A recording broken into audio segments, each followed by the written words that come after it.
the two former customs director admitted that there's a TARA system. There was a TARA system during their tenure. Would that be correct?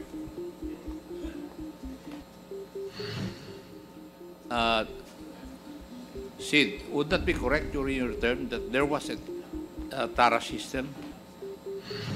Commissioner La Peña?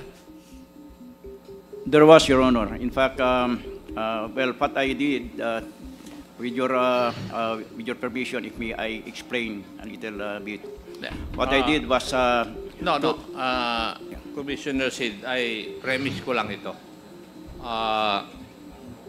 Commissioner Felton, Yes, Your Honor. you admitted also that there Yes, was Your a Honor. TARA system during your tenure. Yes, Your Honor. Okay. Now, may I ask the representative of the Bureau of Customs, meron po bang TARA system ngayon? Your Honor, I'm sorry, I have no experience or knowledge on that TARA system, Your Honor. Currently, I'm just with the legal service of the How Bureau of long have Customs. you been in the Bureau of Customs? I've been with the Bureau of Customs since 2009, Your Honor. And you do not know of the existence of a TARA system within your department or your office? As to the existence, Your Honor, I have no personal knowledge of that. I'm not asking whether you have personal knowledge. Yes, Your Honor, if not personal knowledge, I've heard about it during discussions like this forum, during investigations. Sa mga kwentuhan, Your Honor, narinig ko, pero wala akong experience on that, Your Honor. Attorney, Yes, sir. hindi naman galing sa Bureau of Customs yung report sa amin. Galing sa mga broker mismo. Yung nakikipag-deal sa customs na may TARA system. I do not know. You have been with customs since 2009 and you, in this committee, the two customs director already admitted that there was a TARA system during the term. Tapos ngayon, ang tanong ko, meron pa ba sa Bureau of Customs? Sabi mo, attorney, you do not know. You do not have any personal knowledge. Did you take your oath? No, he has not taken his oath yet, Your Honor, but we can administer the oath now. Comsec, please. I think it is necessary, Mr. Chair, so that if I find him lying, then I can move to cite him in contempt. Okay. Please, Comsec, administer the oath of Attorney Langkay from the Bureau of Customs. Sir, please stand. Do you swear to tell the truth, the whole truth, and nothing but the truth in this congressional inquiry, so God may help you? Yes, the oath has been administered, sir. Thank you, Comsec. Please proceed, Congressman Akop. Thank you, Mr. Chair. I do not know, attorney, if in the previous hearing, present po kayo. I was not present, Your Honor. It was Attorney Boca? I think it's Boco, Attorney Dibuco, Your Honor, one of the chiefs who is under the legal service, Your Honor. I agree. At halos parehas kayo ng sagot. You do not have personal knowledge. Yun din ang sagot nung representative ng Customs in the last hearing. But I would like to tell you, dalawa na yung naging commissioner ng Customs. Sinabi po nila, inamin nila na may TARA system. Si Mr. Jimmy Guban, who had been with Customs, inamin din niya na may TARA system. Si Mr. Taguba, na nakikipag-deal dun sa Customs, inamin din niya na may TARA system. Kayo na lang po, na nandun sa Customs currently, ang hindi po umaamin na merong TARA system. Ulitin ko yung sinabi ko nung last hearing. Pag nawala na yung Friday habit ng Customs at 3 o'clock in the afternoon of Friday, maniniwala na po ako na walang TARA system. Now, may I ask, do you want to refute that, attorney? Pati si Senator Lacson, in one of his privileged speeches, sinabi rin niya yan. Your Honor, can I Yeah, do you want to refute my No, statement? Your Honor, I just want to say something about it. You asked the permission of the chairman. It's the rules. Mr. Chair, can I make a Please proceed. manifestation on that matter, Your Honor? Considering that a certain Mr. Taguba is saying that there is a TARA system and he has experienced it, Your Honor. As a lawyer, Your Honor, may I just suggest, Your Honor, that a proper complaint affidavit identifying the specific circumstances on which he actually paid TARA and identifying the, Your Honor, please, with due respect, the persons or individuals involved so that the proper appropriate administrative or criminal action can be undertaken, Your Honor. Please, that's just my idea, Your Honor. Thank you. I'd like to make a motion that we invite Commissioner Rubio to attend this hearing because itong si attorney, wala siyang alam eh. Di ba, wala kang alam? Am I right, attorney? Wala kang siyang alam sa TARA. May I be clarified, Your Honor? Yeah, you're clarifying na. Wala kang alam, di ba? Your Honor, Sa TARA system, wala kang alam, di ba? I have no information on that, Your Honor. Okay. Wala kang alam. Kaya si chairman... Wala kang alam, di ba? Oo, wala. Wala siyang alam. Oh. Mr. Chair, para hindi ako maniwala na ikaw ang fall guy ng Bureau of Customs, we would like to see Commissioner Rubio attend this hearing. Okay. Panahon pa ni Commissioner Paldon, andiyan ka na eh, sa Customs, Mr. Chair. Panahon pa ni Commissioner Paldon, Commissioner La Peña, nandun ka na sa Customs, and you're telling me right now you have no information on that? My goodness, anong palagay mo sa amin dito? Ha? Mr. Chair, can I answer? Okay, sir. I've been with the Bureau of Customs with the legal service since 2009. Yes, I've been one of the lawyers of Commissioner La Peña and Commissioner Faldon, Your Honor. Always with the legal service. Your Honor, please. Thank you. Okay, sige. Thank you. Okay. Comsec, please include in the Mr. list Chair. of persons to be invited, Commissioner Rubio of Bureau of Customs. Yes, Congressman Acop, with the indulgence with the of... indulgence of the Honorable Castro.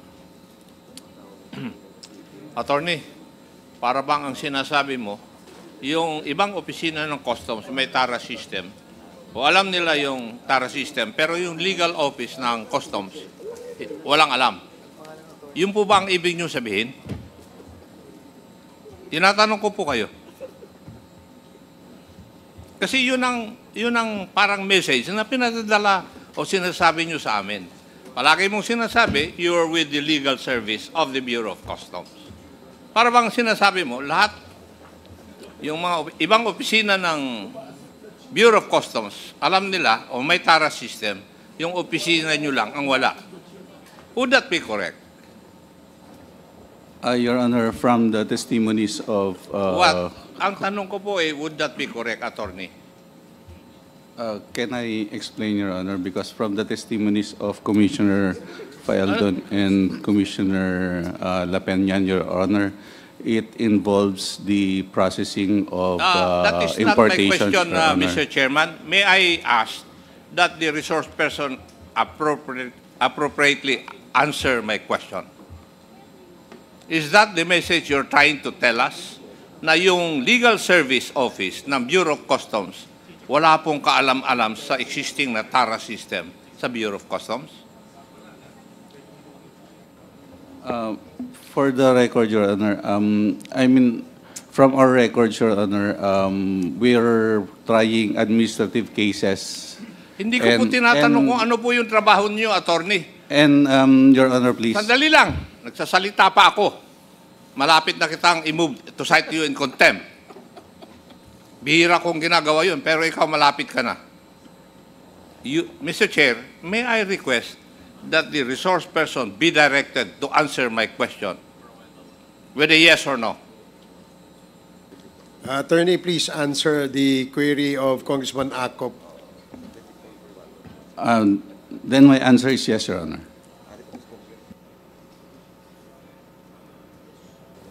It's yes na kayo po sa legal service ng Bureau of Customs, wala kayong alam at walang TARA system doon sa inyo. Can I explain, Your Honor? Sumagot ka na muna bago ka mag-explain. Di ba? Pag may question yes. Tinuruan ka rin siguro sa law na sagutin mo muna ng yes and then you explain. Okay, my answer is yes, Your Honor, because in the current cases that we handle, particularly on administrative cases, Your Honor, we don't have a case wherein a individual personnel of the BOC is charged with a TARA system or receiving TARA system. Even the criminal cases that we handle with the DOJ and criminal in the court, Your Honor, as far as the records or my knowledge is concerned, Your Honor, we don't have a case on that, Your Honor. So that's why I have suggested earlier on, Your Honor, about the circumstances that Mr. Taguba mentioned, Your Honor. Sorry, Your Honor, that's... If I may, Congressman Acop, Attorney, yung pagtatanong tungkol doon ba sa TARA system, kung ito ba ay existing hanggang sa ngayon, ay nasa konteksto po nung paghingi ng information na patuloy pa ba itong mga ganitong mga gawain dyan sa loob ng customs. Of course, we're not saying that you are involved in that kind of illegal system. What we're saying is that you may probably have heard from the sources or grapevines or even perhaps some of your colleagues na merong ganitong nangyayari. Yun ang konteksto ng pagtatanong. Kasi dalawang former commissioner nagsabi meron.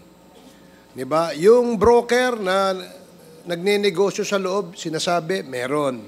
Yung intelligence officer na taga-loob ng custom, sinasabi meron. Ikaw na taga-loob ka ng custom, sinasabi mo, hindi mo, wala. Di ba? So ano yun?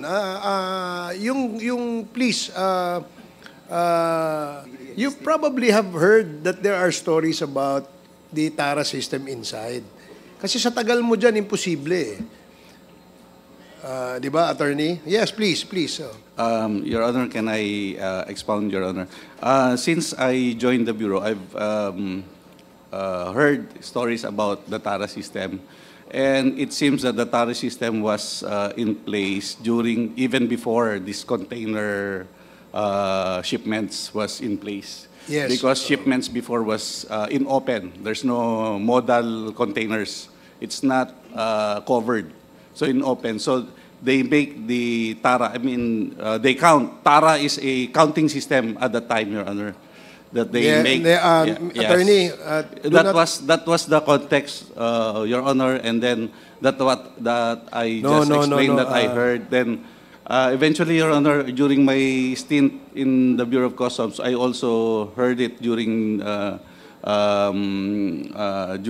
inquiries. Just like what happened during the inquiry in this EMT case, Your Honor, please. Hindi, ang sinasabi, you're lecturing us on the sinasabi mong TARA na yung the usual word, the real definition of TARA. But in this case, in the context of the questions raised by Congressman Acop, yung TARang pinag-uusapan natin dito ay yung lagay, ay yung grease money. Ang tanong, ulitin natin, tinatanong ni Congressman Acop, meron pa bang grease money o TARA dyan sa Bureau of Customs sa ngayon? As of now, Your Honor, I have no information about a TARA system ongoing with the Bureau of Customs. Mr. Chair, Okay, see. alam mo, nakakagalit to. I think you're lying to us. You know, you have been there for quite a time. If the commissioners know about that, why don't you know? You're a lawyer. My goodness, and you're even telling us, suggesting to us that Mr. Tagupa file a complaint? My goodness, Mr. Chair, pasensya na po kayo, pero talagang kinakailan sabihin ko to eh. So, thank you, Congressman Abante. Please proceed, Congressman Akop. Before I proceed, Mr. Chair, I would just like to make a manifestation. Attorney, in the last hearing also, a representative of the Customs Police appeared here as a resource person in the name of Major Cascolan. Inamin din po niya na merong TARA system. I am surprised na kayong dalawa na nandun sa legal department, parehas kayo ng sagot. It is off record, Attorney. Now, may I proceed, Mr. Chair? I would like to ask the two commissioners. Inamin niyo po na merong TARA system at may, sa pagtatanong ni Honorable Abante, may mga nawawala para sa gobyerno. Tama po. Yes, Your Honor. Now, may I know, have you ever estimated the amount of money that government is losing because of this TARA system annually? Para makita natin anong epekto nito sa ating bansa. Have you ever conducted an investigation on the estimate of money lost by government annually?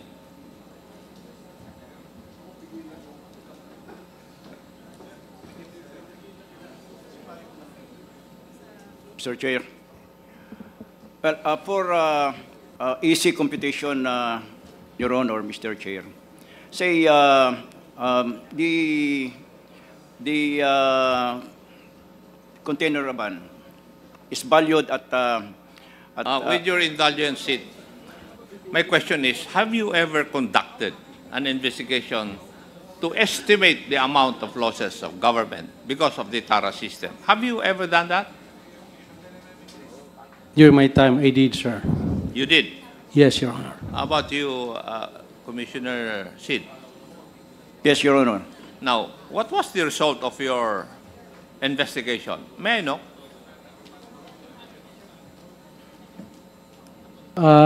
During my time, Your Honor, there's around 2,500 containers coming to the country every day. If the TARA system applies at that time, it's around 30,000. So annually, the government is losing around 27 billion, Your Honor. B? Yes, Your Honor, that's my estimate during my time. 27B per year. Yes, Your Honor, based on the 2,500 containers coming in daily during my time, Your Honor. Sid? Yes, Your Honor. Well, practically it's almost the same, Your Honor. If you compute losses of 200,000 per shipment at 10 per importer, and if you have 250,000 containers, if the value of that 250,000 is No, 2,500 containers a day. Yun po ang statement ni yes, Your Honor. Commissioner Faeldon, hindi Yeah. 250,000. Yeah, I agree with the computation of Commissioner Paildon, Your Honor. That would be Yes, the same amount. Yes, Your Honor. Now, may I ask the current Bureau of Customs, the representative, do you know of this? Siguro wala dahil you do not know whether there's a TARA system or not. Tama po ba, Attorney?